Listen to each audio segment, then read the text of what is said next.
Have you ever sat alone at night, staring at the remaining balance on your phone, and quietly asked yourself, where did my money go? Not because you're reckless, not because you're lazy, but somehow, every month feels exactly the same.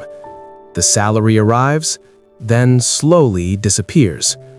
And when someone says, try saving your money, it sounds like advice from another world. Because when you're earning around $130 a month, just surviving already feels tight. This video is not here to judge you, not to show off get-rich-quick tips, and not to sell false hope. This is an honest discussion, calm, and maybe uncomfortable, about why saving feels impossible, even though you've already tried. About why so many people with very low incomes don't fail because they lack discipline, but because their lives never leave room to breathe. Stoicism teaches one important thing. We don't suffer because of reality itself, but because of how we interpret it. And money is often not a problem of numbers, but a problem of constant pressure. When your income is only enough to survive, your mind is never truly at peace. Every decision feels urgent. Every expense feels threatening. And in a situation like that, saving sounds like a luxury. Many people end up blaming themselves. Maybe I'm not smart enough. Maybe I'm not working hard enough. But the truth is, even the strongest mind will grow tired when it's forced to live in survival mode. Stoicism doesn't ask you to pretend you're strong. It asks you to be honest about the limits of your life. And that honesty is what we're going to use here. Not to give up, but to stop lying to ourselves. Because saving money is not just about setting some aside. It's about whether your life has any space at all. And before we talk about strategies, we need to understand one thing first. Why does a very small income always feel smaller inside the mind than it does on paper? There's something rarely talked about when people discuss saving money. Something that never shows up in spreadsheets, never appears in budgeting apps, and is almost impossible to measure with numbers. It's pressure. The quiet, constant pressure of daily survival. Rent that must be paid on time. Electricity that cannot wait. Food that cannot be postponed, transportation that must happen tomorrow morning. None of these are luxuries, they are non-negotiable. And when your income is around $130 a month, these necessities don't feel neutral, they feel threatening. Because one mistake, one unexpected expense, one small disruption can throw your entire month into chaos. Living like this slowly changes the way you think. You stop thinking long-term, not because you're irresponsible, but because your mind is trained to survive today. Your brain asks one question over and over again. How do I get through this week? Not next year, not 5 years from now, just this week. And this is why advice like save first, spend later often fails in the real world. Because when survival is at stake, the future feels like a luxury concept. Stoicism reminds us that the mind reacts to what it perceives as danger. And for someone earning about $130 monthly, money is not just money. It represents safety, stability, the difference between calm and panic. So every expense carries emotional weight. Buying food is not just buying food. It's relief, it's survival, it's avoiding anxiety. Paying bills is not just responsibility, it's fear management. And when your mind is constantly busy managing fear, it has very little space left to think about saving. This is why many people feel exhausted even when they don't do much, because mental pressure is still pressure. You may not be running, but you are constantly bracing for impact. Stoic philosophers understood this deeply. They knew that a person under constant pressure cannot be judged by the same standards as someone living in comfort. Marcus Aurelius wrote that we should measure people by the weight they carry, not by the distance they travel. And when the weight of daily life is heavy, moving forward slowly is not failure, it is endurance. This is also why guilt is so dangerous. When people fail to save, they don't just lose money, they lose self-respect. They begin to believe there's something fundamentally wrong with them. But the Stoics ask a different question. What if the problem is not your character, but the environment you're forced to survive in? Because no amount of discipline can fully compensate for a life that never pauses. One of the biggest lies people are taught about money is that discipline alone is enough. That if you fail to save, it must be because you lack willpower. Stoicism sees this differently. It understands that discipline is not something that exists in isolation. It is deeply affected by the conditions surrounding you. When you live in survival mode, your mind is constantly reacting to deadlines, reacting to bills, reacting to uncertainty. In this state, discipline becomes fragile, not because you are weak, but because your mental energy is being consumed by fear. Stoic thinkers believe that the mind has limits. You cannot demand long-term planning from a mind that is constantly defending itself. This is why people often feel strong in the morning and exhausted by night. It's not inconsistency, it's depletion. Every small decision drains you. What to eat, what to delay, what risk you can afford today. And by the time saving becomes an option, there is nothing left. This is where many people misunderstand self-control. They think self-control means resisting temptation. But in reality, self-control often means having fewer battles to fight. A person with financial breathing room does not need extreme discipline. Their environment does the work for them. Their mistakes are recoverable. Their delays are forgiving. But for someone living on about $130 a month, every mistake feels final. And this creates a dangerous cycle. You try to be disciplined, you fail once, you feel ashamed, you give up.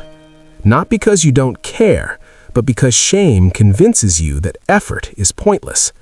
Stoicism warns us about this. It teaches us that we must separate what is within our control from what is not. You can control your intentions. You can control small decisions. But you cannot fully control rising costs, emergencies, or a system that demands more than it gives. So blaming yourself endlessly is not wisdom. It is cruelty. Stoicism is not about being harsh on yourself. It is about being precise. And precision begins with honesty. If saving feels impossible, it doesn't mean you're broken. It means the structure of your life is fragile, and fragile structures collapse under pressure. Before we talk about changing habits, we need to talk about changing conditions, because discipline without stability is like asking someone to build a house in the middle of a storm. There is a kind of spending that is rarely talked about honestly, not luxury spending, not impulse shopping for status, but spending for relief. When life feels heavy, the mind looks for a way to breathe. Sometimes that breath comes in the form of a small purchase, a slightly better meal, a short ride instead of walking, a moment of comfort at the end of an exhausting day. From the outside, this kind of spending looks irresponsible, but from the inside, it feels necessary. Stoicism reminds us that human beings seek relief when pressure becomes too intense, and when income is limited, expensive becomes expensive, because you are not buying pleasure, you are buying silence. Silence from anxiety, silence from fear, silence from the feeling that you are constantly falling behind. This is why guilt often follows spending. You promise yourself you won't do it again. You tell yourself you should be stronger. But guilt does not reduce pressure, it increases it. And increased pressure leads to more emotional spending. A cycle begins. not because you are careless, but because you are overwhelmed. Stoicism warns us against judging actions without understanding their cause. It asks us to look deeper. What need was being met in that moment? Was it hunger, exhaustion, loneliness, or simply the need to feel human for a few minutes? When we ignore these questions, we turn money into a moral issue, and that is dangerous, because money is a tool, not a measure of your worth. People living on around $130 a month are not bad with money. They are tired of holding everything together, tired of being strong without rest, tired of choosing between necessities. Stoicism teaches us that rest is not weakness. Relief is not failure. They are signals that your life is operating at its limits. And until those limits are respected, no budgeting system will ever feel sustainable. Before we talk about saving, we must talk about pressure, because you cannot save peace in a life that has none. Most people are taught to see saving money as an act of sacrifice. You deny yourself today for a better tomorrow. But for someone living under constant pressure, this framing feels cruel, because when today is already heavy, asking for more sacrifice feels impossible. Stoicism offers a different perspective. It does not see saving as taking something away from yourself. It sees saving as creating space.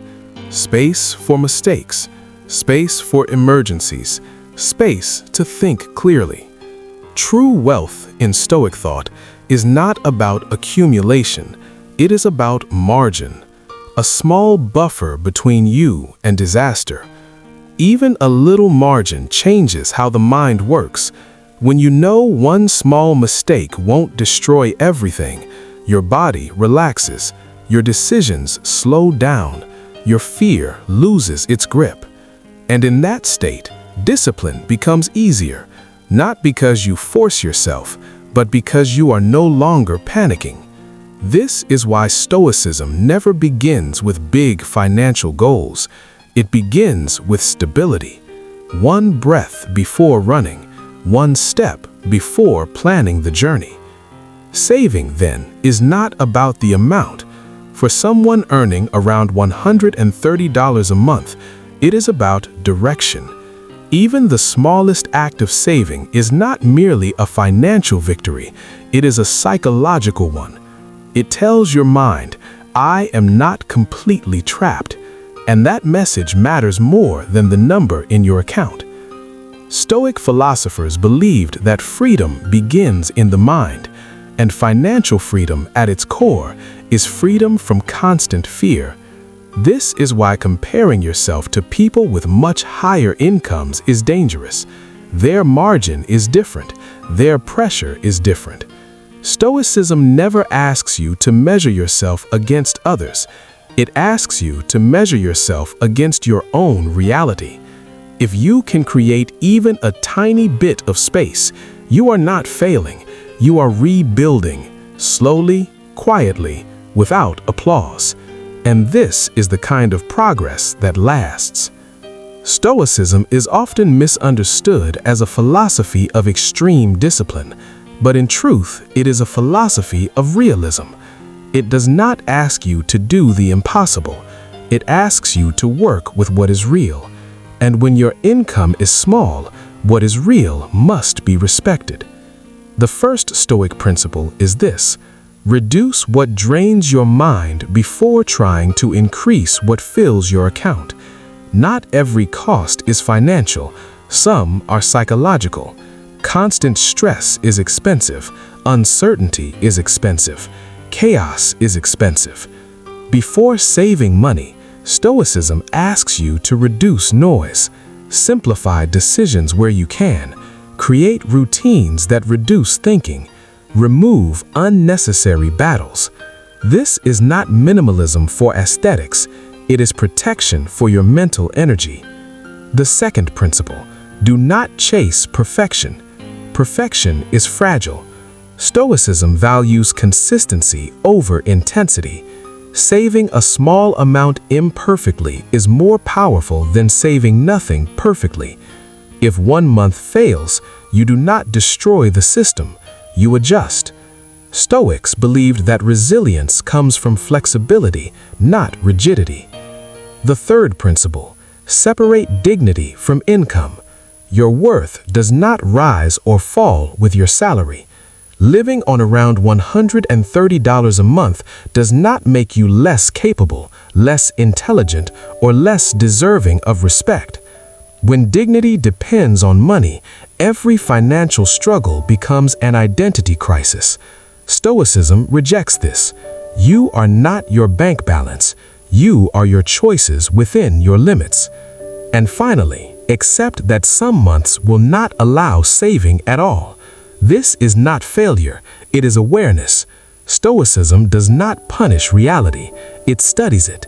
If a month demands survival, then survival is the priority. Saving resumes when space returns. This patience is not weakness, it is wisdom, because forcing progress under the wrong conditions leads to collapse.